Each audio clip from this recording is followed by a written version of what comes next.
오늘은 11월 16일 토요일입니다. 미국의 증시가 2주 만에 최대 낙폭으로 떨어졌습니다.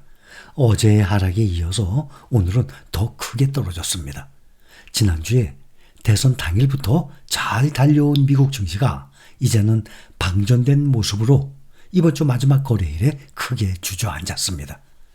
도널드 트럼프 대통령 당선에 따라서 증시가 랠리를 펼쳤지만 주 후반으로 갈수록 동력이 떨어졌습니다. 금리 인하에 대한 시장의 기대가 크게 낮아졌고 미국 대선에 대한 강세 반응 이후 시장이 재조정되고 있습니다. 미국 증시 주가지수가 차익 실현과 금리 인하 기대가 낮아진 영향으로 급락을 했고 예상치를 웃돈 뜨거운 소비와 인플레이션 우려도 주가를 짓눌렀습니다. 친기업적 선택으로 여겨지고 있는 트럼프의 미국 대선 승리에서 차기 행정부의 금리 인하 경로와 앞으로 잠재적인 인플레이션 위험에 대한 우려로 시장의 초점이 이동했습니다. 연준이 경제 강세에 따라서 금리 인하 속도 조절에 나설 것이라는 우려가 커지면서 투자 심리도 위축됐습니다. 제롬 파월 연준 의장의 어제 매파 발언 여파가 상당히 컸습니다. 그것이 이어지면서 이 같은 흐름이 나타났습니다. 제롬 파월 의장의 12월 금리 인하에 대한 회의적 발언, 이것은 미국 주식시장의 트럼프 랠리를 멈춰 세운 것입니다. 최근 아시아와 유럽 증시가 급락을 하던 와중에도 잘 버티던 미국 3대 주가지수는 연준의 정책 경로가 불확실해졌다는 불안감 등이 뒤섞이면서 급락한 것으로 풀이가 됩니다. 트럼프 당선자가 백신 회의론자를 보건부 장관으로 지명했다는 소식도 변수로 꼽혔습니다.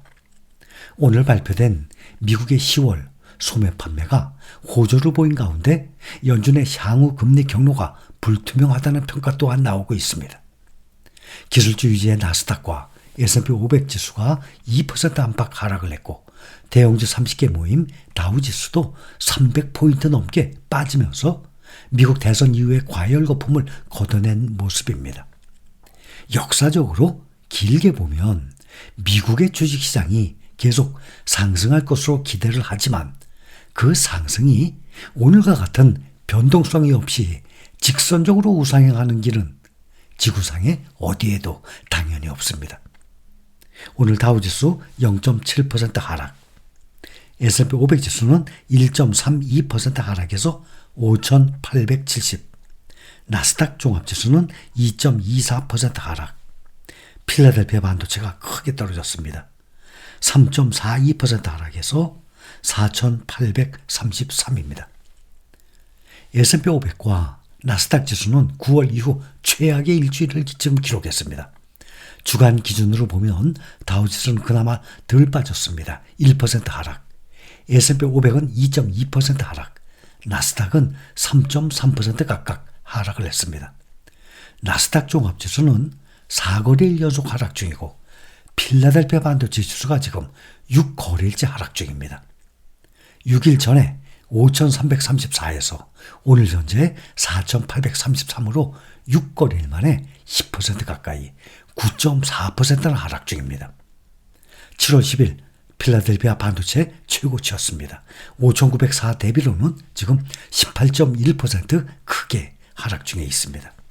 지금 현재 연중으로 보면 S&P 500 24% 상승 중, 나스닥 종합지수 27% 상승 중입니다.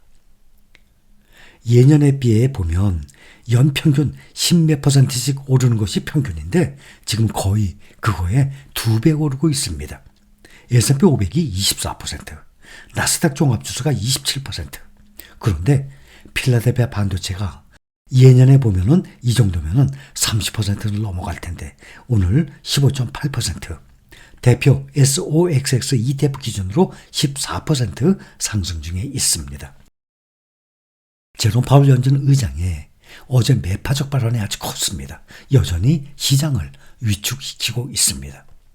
어제 파월 의장은 텍사스 댈러스에서 열린 댈러스 연은 주최 행사에서 경제의 강세를 감안할 때 중앙은행이 금리를 내리기 위해서 서두를 필요가 없다면서 미국 경제가 금리 인하를 서두를 필요가 있다는 어떤 신호도 보내고 있지 않다라고 말했습니다.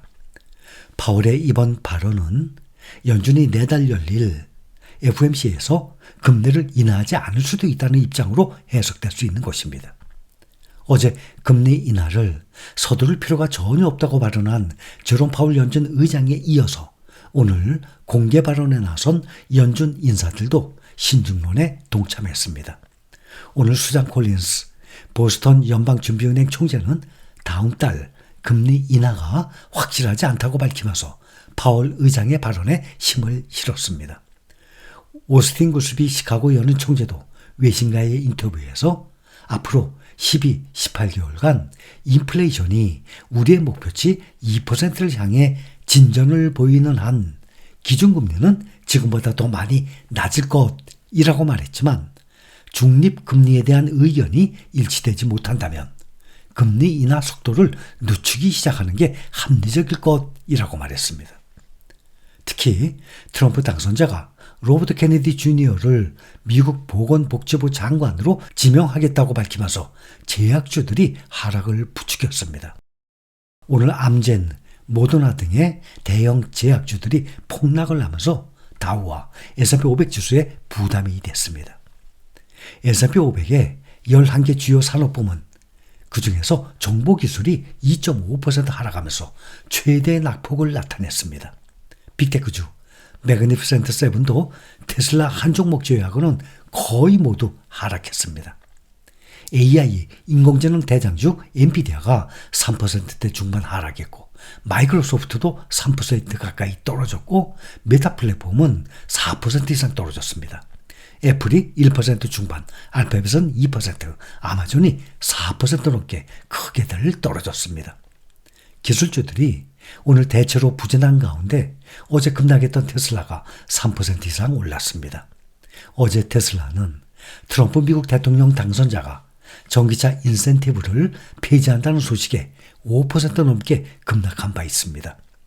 테슬라가 반등에 성공한 이유로는 테슬라의 경우 이미 경쟁력을 확보한 상태이기 때문에 인센티브 폐지가 다른 경쟁사들과 격차를 오히려 더 벌릴 수 있다는 전망이 주가에 호재로 작용한 것으로 보입니다.